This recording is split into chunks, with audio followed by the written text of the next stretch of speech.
Deuxième partie. Second part. Shautani. Mars attaque. Bonjour à toutes et à tous, ravi de vous retrouver comme tous les matins. Mars attaque numéro 210.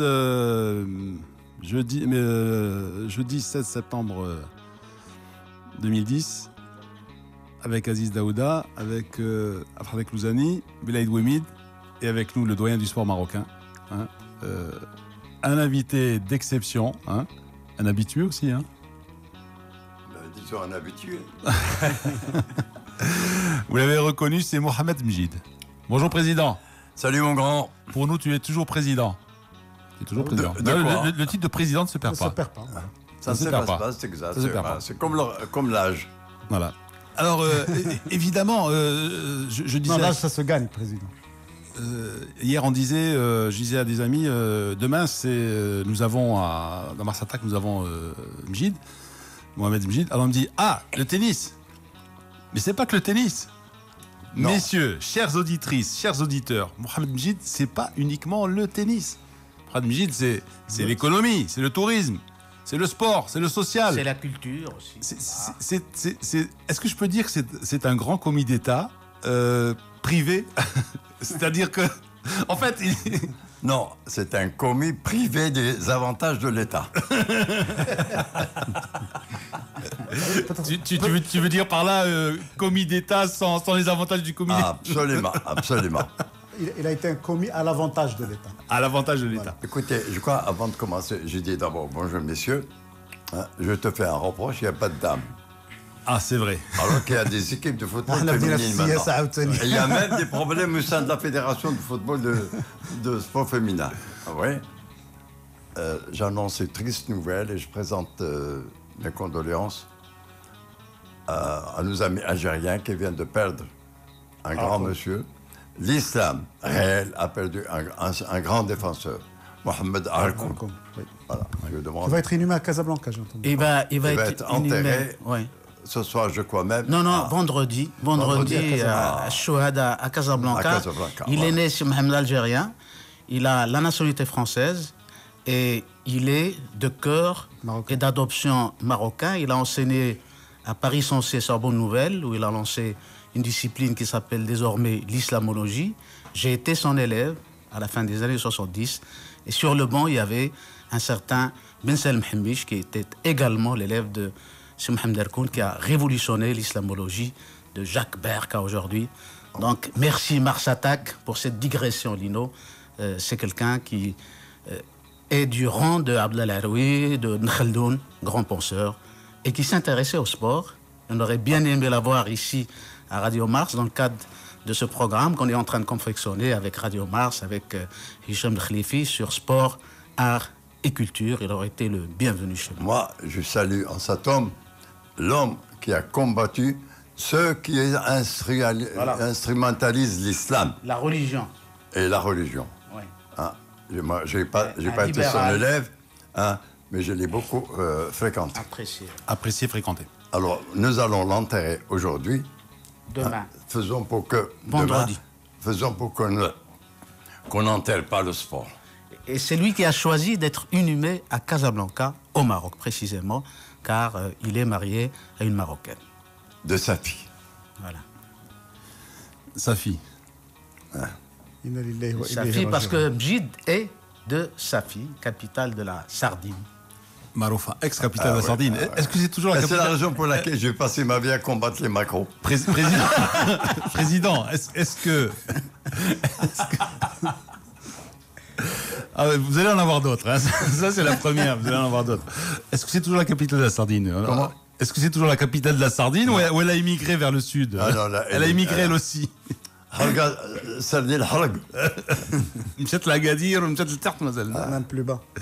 Dakhla, oui. Dakhla العيون. Dakhla العيون. Alors, messieurs, est-ce que vous êtes d'accord quand je dis que Mjid a été quand même est un grand commis de l'État? Privé, tu as bien dit, privé, c'est bien. Moi, privé des avantages de l'État. Voilà. Alors, attendez. Maintenant, de quoi il s'agit aujourd'hui exactement, Lino? Alors, je suis ravi de me retrouver avec des sportifs réels, des hommes du terrain. Parce que qui dit football au Maroc 10 sports. Tel Abou Koura. Alors, Tel Abou Koura, c'est le volleyball, c'est le basket, c'est le tennis. C'est tout. Alors, maintenant, quand l'équipe nationale gagne, le sport va bien. Quand l'équipe nationale perd, le sport, alors chaque journaliste le qualifie à sa façon.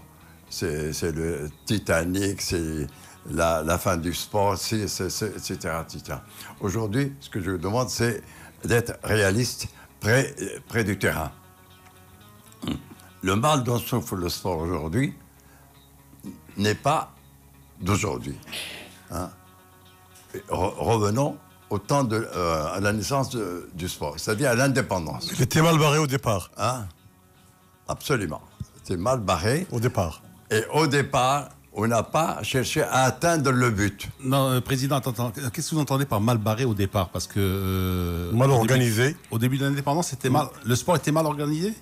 Il y a eu même le fameux conseil national des sports, tu te souviens, présidé par Moulay Abdallah, par exemple. Mais qu'est-ce qu'on a donné? Le fameux conseil de... non, c'était le conseil supérieur. Qui était présidé par son Altesse Royale, le prince Moulay Abdallah. Là, j'étais le secrétaire général. Non, avant, président, il faut rappeler quand même cette anecdote, Coupe Davis, hein, quand il est allé à la recherche, justement, du responsable du sport, dans un petit coin, c'était quoi, là, au départ?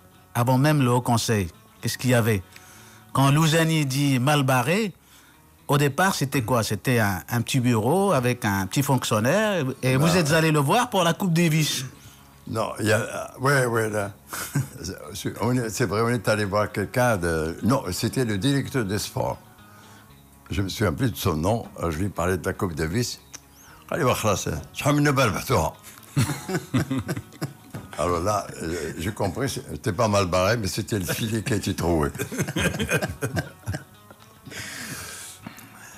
Je dis, le sport, au départ, était instrumentalisé par la politique, parce qu'on voulait davantage récupérer les jeunes pour fortifier des bases de partis, plutôt que de récupérer les jeunes pour les amener vers le sport, qui, à mon avis, est un élément indispensable pour la culture et la formation de la jeunesse d'une nation.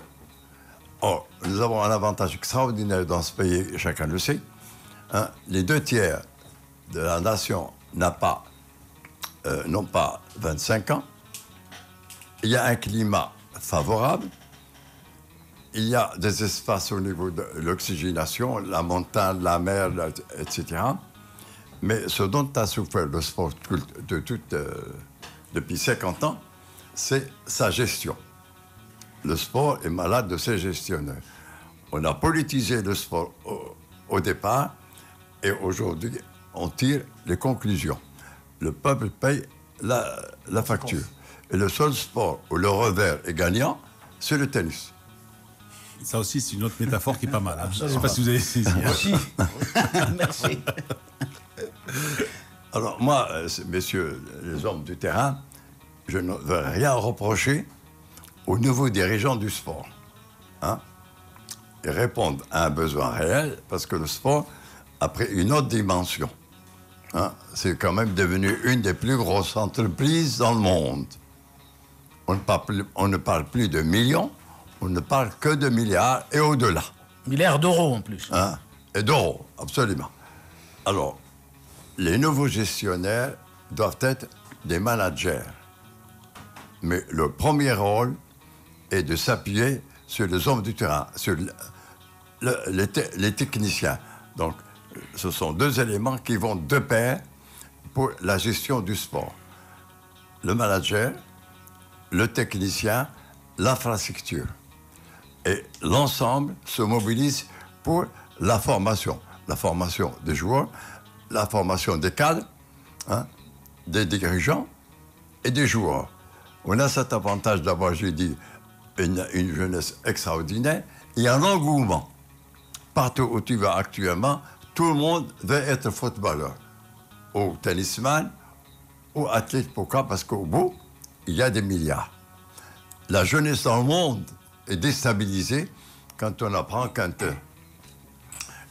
gamin de 22, 23, 24 ans est devenu milliardaire parce qu'il a gagné un match. il devenait milliardaire parce qu'il s'est tapé dans un ballon. Tout le monde veut être Messi, Neymar. Tu vois, à Barça, ils ont déjà le Messi, on a pas le Mehdi. Alors, il faut, à mon avis, ce que vous faites là, c'est bravo. Hein, vous avez redonné un élan au sport marocain grâce à Radio Match.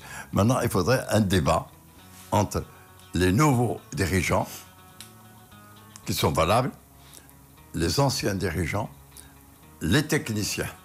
Mais à la télé, qu'il y ait une question-réponse avec le peuple sportif. Et le Marocain est un sportif, le peuple marocain est un sportif. On veut faire du sport, mais comment faire du sport? Où faire du sport et avec qui faire du sport? Alors ce sont des questions auxquelles on doit répondre. Alors moi, je m'adresse aux nouveaux dirigeants du sport, notamment au nouveau ministre, c'est Monsif Belkhayat, hein, qui donne la priorité à l'infrastructure et à l'encadrement. Il ne peut pas avancer, il ne peut pas gérer les terrains s'il n'y a pas l'être humain. Non, il faut d'abord, comment dirais-je... C'est quand même le rôle essentiel du ministère, c'est-à-dire l'infrastructure et l'encadrement. Voilà. C'est déjà pas mal. Si déjà, plaît, ces deux points sont déjà bien travaillés. Arrêtons ces dirigeants qui ne dirigent le sport que pour le résultat du dimanche. Je قلت على بالخياط بريزيدون بالخياط جا باش يخيط الرياض.